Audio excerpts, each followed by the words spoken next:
Hi everyone, I wanted to jump on today and have a little bit of a rant. You know what I get like, sometimes things like issues just start burning up within me and I think, right, I'm getting on YouTube, I'm going to have my say. So the subject today is going to be the opposing views in the XJW community as to how we come across to Jehovah's Witnesses. So you've got, I suppose you've got in one camp the people that believe that we should never show ourselves to be angry or bitter, always being pleasant, kind, forgiving people, so that we can give a good impression and not live up to the reputation or the teaching that is promoted by the governing body, that apostates are angry, bitter, mentally diseased people. And then you've got the other camp, which is the camp that I find myself in, which don't give a monkey's about what Jehovah's Witnesses think of us. And at the end of the day, we live our lives how we choose to, and we're not worried about the impression that we make on Jehovah's Witnesses. Now, I would say the reason that I feel like that is because I don't think it's healthy to dumb down your anger, your frustration, your bitterness. At the end of the day, we've had so much taken from us. You know, when I think about it, my prime years were in the organisation, you know, spending all my weekends and a lot of my weekdays out, going door to door, promoting their propaganda. My husband not working overtime, so, you know, we didn't build up any kind of financial security for ourselves. You know, we had repairs that needed doing on our house that, you know, we neglected. And I brought my children up with the indoctrination, all that sort of thing. So yeah, I've got a lot to be angry about. Now, if you think about it, this dog, if you think about it, if you were conned by a con man out of your life savings, mate, you would be shouting it from the rooftops. You wouldn't just be sitting back quietly thinking to yourself, oh, I'll keep my head down, I don't want to make too much noise, I don't want to give off a bad impression. No, you'd be trying to get it in the papers, you'd be telling everyone in the community, you know, you would be fuming about it. And that's how I feel about coming out of Jehovah's Witnesses. Now, I don't know why, you know, there's the view that we're going to change the witnesses' thoughts on apostates and disfellowship ones by behaving in a non-bitter manner, because at the end of the day, they are regularly and very clearly warned to not be taken in by even worldly people that might appear to be nice or good people. You know, that basically they belong to Satan, and unless they become Jehovah's Witnesses, they will be deserving of that death sentence at Armageddon. And the teaching with disfellowshipped ones and apostates is that you just don't have any dealings with them whatsoever.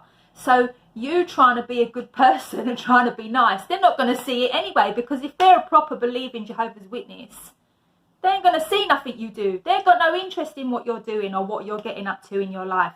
They're doing their own thing. So you're not going to change their perception. I also feel that it's very unhealthy to stifle down the anger and the bitterness that we have. I was had a short conversation with somebody on Facebook who put forward that they, after many years, were now coming to the realisation that they had buried down a lot of anger and they had been dealing with it, and it was causing consequences for them.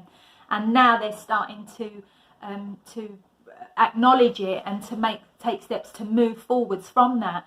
And for me, part of my therapy and the way that I move forward from Watchtower is by expressing myself freely here on YouTube, or at the carts, or protesting at the Kingdom Hall, or protesting at the convention. It's therapeutic, because what Watchtower is endeavouring to do is silence us. It wants to stifle us so that we can't be heard. So when I let my voice be heard, I kind of get that therapy that, you know, no one ain't stifling me. I'm not being held down. And I feel that it's a good and healthy outlet.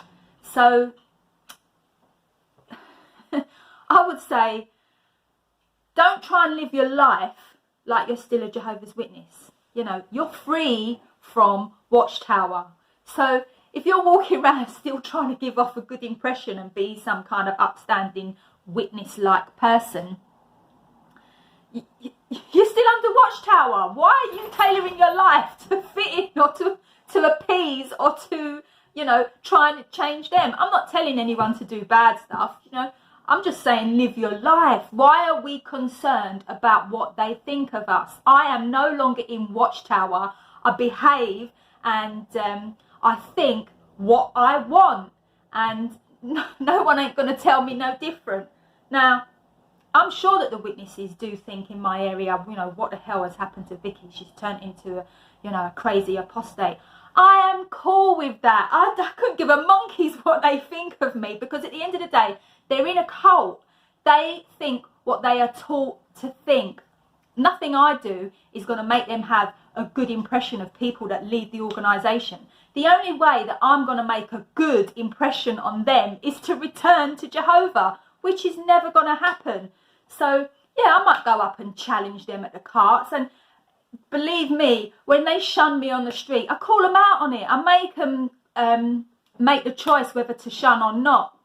I will always say something like, your shunning is not Christian, or are you choosing to shun me just because I know the child abuse secrets in your organisation, or whatever it is, whatever comes to my mind at the time.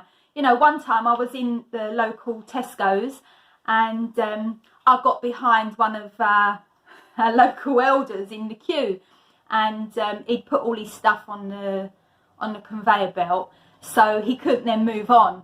And I got behind him and put my stuff on. Now I happened to not know, but I've chatted with the checkout girl a few times, and so I thought, I'm going to use this opportunity. So I said hi to the brother, and obviously he shunned me. She looked at me like to say, he hasn't heard you. And so I said to her, no, he's heard me quite clearly. We've been friends for a number of years. As you know, I was one of Jehovah's Witnesses. But when I found out about the child abuse policies and what was really going on internally in the organisation, and I decided to leave, the whole community shuns me. He's not allowed to talk to me.